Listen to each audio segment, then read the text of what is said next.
Amy, I hope you can do something about the food. It's not very good. What do you mean it's not very good? I'd like you to make better bread. They sell better ovens to bake bread nowadays. Fine then. I'll tell the housekeeper, Emanuela, about this. I am Amy Anderson, 35 years old, and currently a full-time FX trader working from home. I met my husband Eric, who is 2 years older than me, at my previous job.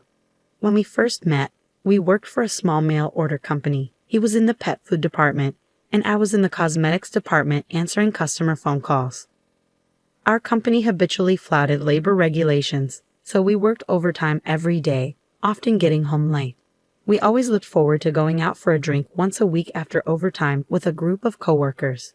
Despite our high salaries from overtime, we had little time to enjoy it, and our weekly outings were a welcome escape. I started dating Eric, who was part of that group, and we got married 3 years ago. I quit my job when we got married and stayed home for a while before looking for a job I could do from home. I came across FX trading, bought numerous books, gathered information online, and studied extensively before diving into it. It took time and effort to become profitable, but I eventually developed my own trading style and started earning consistently. I even bought a computer specifically for FX trading, opened a trading account, and practiced with demo trades and small amounts initially. However, my in-laws, Nicholas and Julia, who now live with us, don't understand my work. Nicholas retired last year, and they were living in municipal housing. Eric invited them to live with us in our 3-bedroom apartment, thinking it would be difficult for them to live on their pension alone. I pay the rent for the apartment, and ever since I started earning money through FX trading, I have covered all the living expenses. Dad, Mom, Amy will take care of the living expenses too, so feel free to do whatever you like, Eric assured them. Thank you, Amy. That is very kind of you, they responded gratefully. And that's how I started living with Eric's parents. I don't do any housework myself. My housekeeper, Emanuela, handles all the household chores, including cooking, which has been a great help. This arrangement allows me to focus on studying FX trading and blogging about how to make money with it. However, Nicholas and Julia are not pleased with this setup. Initially, they were polite and thankful, but after 2 months, they started questioning the point of having a wife who stays at home and doesn't do any household chores, calling FX trading a form of gambling. They nag Eric about it, although they don't say it directly to me. With Eric no longer paying rent or living expenses, he has become more flamboyant, always wearing custom-made suits, high-brand bags, and shoes. He loves fashion and enjoys spending money on it, so he defended me against his parents' complaints about my work. Recently, though, Eric's attitude has changed. Hey, Amy, you're always in front of the computer. You don't wear any makeup, and you only wear sweatshirts. Isn't that too plain and boring? He asked. Do I really need to put on makeup and get dressed up when I'm just staying at home, not going out? I responded. That may be fine for you, but it's not good enough for me, he said. Wait a minute, what do you mean by not good enough for you? Are you saying that just because I'm not dressing up, I'm not good enough for you? That's right. Don't you ever want to dress up for me to be more attractive to you? Attractive to you? What are you talking about? I asked, bewildered. I need to dress up for you to be attracted to me? I asked, stunned by Eric's words. Since that conversation, my husband Eric started complaining about me to Nicholas and Julia. One day after dinner, as I was about to go to the bathroom, I overheard their conversation from the living room. Amy, what is always up with her? Eric asked. She makes fun of us, doesn't she? Always makes us feel bad, Nicholas replied. That's right, that wife of yours is making fun of us. She thinks we're poor because we lived in municipal housing, Julia added. Yes, I feel that way too. And the fact that she doesn't do any household chores is her way of saying she's different from us. She's just gambling to make money, and she's so bossy about it, Eric continued. Anyone can do FX trading. Even Amy just studied a little on her own and soon started earning $80,000 every month, Nicholas said. I can do it too, Eric asserted. You're right, Eric, you can do it too. I don't like how she's bossy and arrogant when she's just making money by gambling and not working hard for it. Anyone can do what she is doing. Besides, she's not even cute. I always wonder who she thinks she is, Julia said. I worked from home, but Eric and I used to have breakfast together before he left for work. He still worked at the same company we used to work for, so he came home pretty late. Breakfast should have been our time together, but Eric started avoiding it, saying, "Oh, I'll just eat breakfast on the way." Seeing Eric act this way, Julia commented sarcastically, Eric is getting tired of you because you don't even fulfill your duties as a wife. That's what you get, Amy. What do you mean by duties as a wife, Julia? If you're talking about household chores, hasn't Emanuela done them perfectly? Nowadays, what you so-called duties as a wife are outdated, I retorted. Outdated. We cherish the good old customs in our family. Your grandmother-in-law used to discipline me a lot, Julia replied. What do you mean by discipline?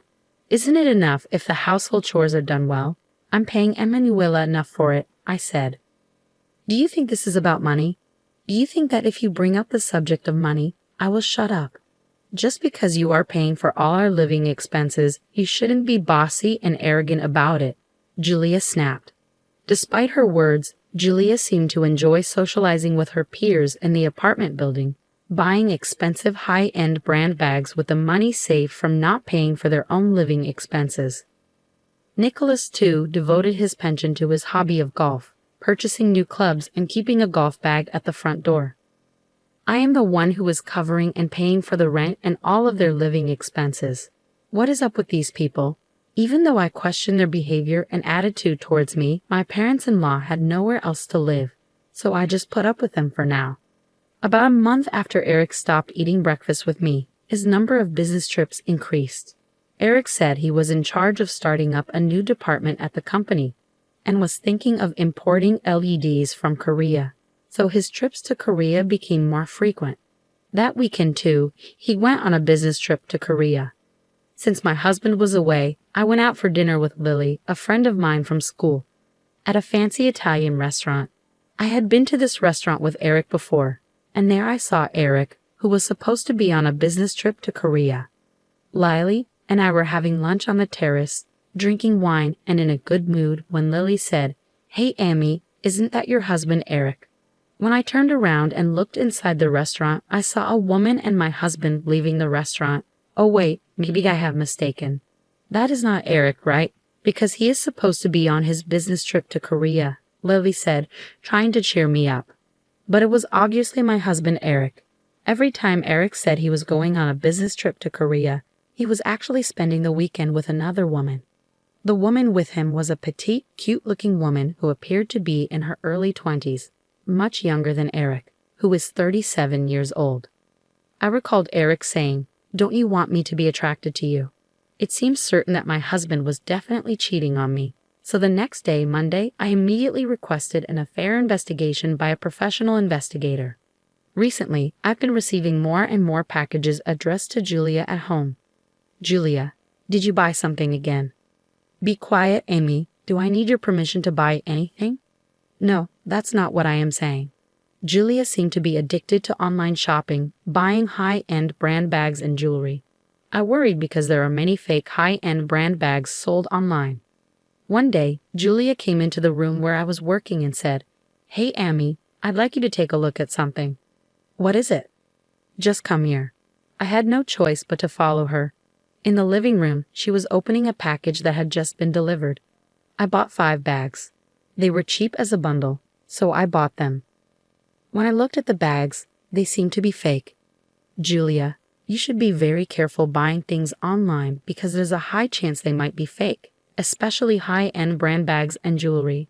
Julia had paid $5,000 for the fake bags.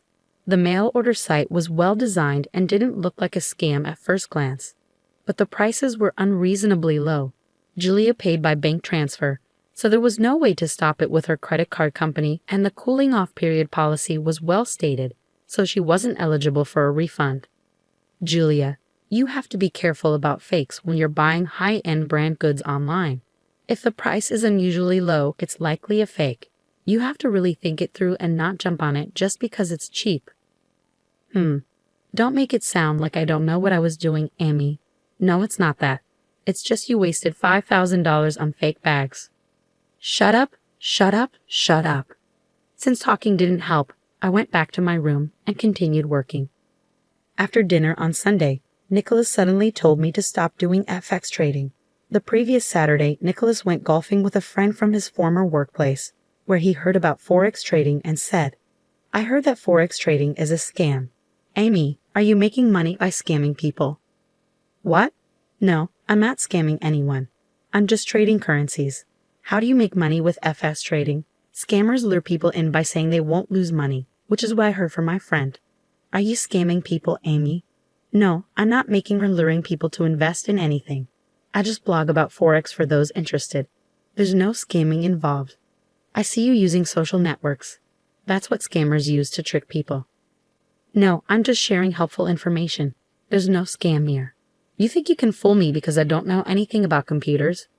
"No, I'm not fooling or scamming you. Dad thinks you're scamming because it seems too easy for you to make money, Amy." "It's not easy money, Eric. I've explained this many times. It's not that easy. You studied a bit and now make a lot of money. It must be easy. Meanwhile, I'm busting my ass at work, starting a new department." "Eric, I thought you supported my FX trading. Do you want me to stop? If I do, what happens to the payments? We won't even be able to afford the rent." "I can pay the rent myself."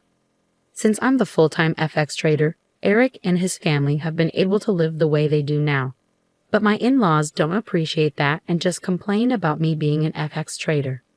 The next day, I received the results of the investigation regarding Eric's infidelity.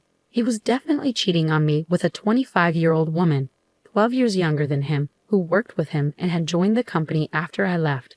She accompanied Eric on his business trips to Korea. After receiving the results, I contemplated what to do. That same day, Emanuela cooked dinner for us, and as she was leaving, Julia started to speak. "Amy, we had a conversation, Nicholas, Eric, and I, and we don't like everything about you. We will live on our own, and I want you to leave." Eric had not yet returned from work. "We don't want to be supported by the money you made from your scams. I don't like the way you act like you know everything. We've talked this over with Eric and decided. Amy, I'm going to ask you to leave." I felt this was the right thing to do. The fact that my husband wasn't even here showed he no longer had any feelings for me. There was no reason for me to take care of these people. I packed my bags and moved to a hotel. The divorce was finalized shortly after. Since I discovered Eric was cheating, I filed for alimony. I rented a one-bedroom apartment suitable for one person and moved in. I changed the lease of the apartment where I lived with Eric to his name.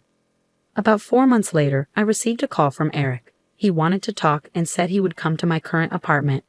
When he arrived, Nicholas and Julia were with him. I had a bad feeling. "Amy, we are very sorry. We apologize for our horrible behavior. Please live with us again," Eric said apologetically. Nicholas and Julia hurriedly started apologizing too. "What is this?" I asked. Eric, looking down, started to explain. "We can't afford the $40,000 rent and are about to be evicted. We have nowhere to go. Please help us, Amy." "What on earth are you saying?" Eric explained that right after I left, his new department of importing and selling LEDs turned out to be a failure. The Korean manufacturer delivered defective products, and Eric couldn't return them because he didn't understand a contract well. He was fired, and in an attempt to make money, he bought a computer to become a full-time Forex trader but failed miserably. Nicholas and Julia also failed in their investment attempts. They couldn't pay the rent and had no money to move out, so Eric came to beg for help. "We are already divorced." Eric: "Yes, I know, but help us please. What happened to your pretty girlfriend who was 12 years younger than you?" "When I got fired, I couldn't get in touch with her anymore." "Yeah, why would someone stay with a guy who got fired from his job?" "Amy, you're all I have left. Let's get remarried and have another chance." "That's right, Amy. We realized we were wrong. We are very sorry. Please give us another chance," Nicholas and Julia echoed. "No way, Eric." "Amy, don't say that. I'm sorry. I'll never cheat on you again." "That's right, Amy. Eric will never cheat on you again. Yes, let's all be a family again." "No way in hell. If you persist, I will call the police." Eric and his parents tried to persuade me, but when I repeatedly threatened to call the police, they finally left. I couldn't believe them. My ex-husband called twice after that to ask me to get back together, but I refused. I don't know what happened to Eric, Nicholas, and Julia, nor do I care. After being home alone and working as a trader, I decided it was time to start dating again. When I told my friend Lily, she said she would introduce me to someone. I'm meeting Lily and her friend tomorrow. I am looking forward to it and my new beginning.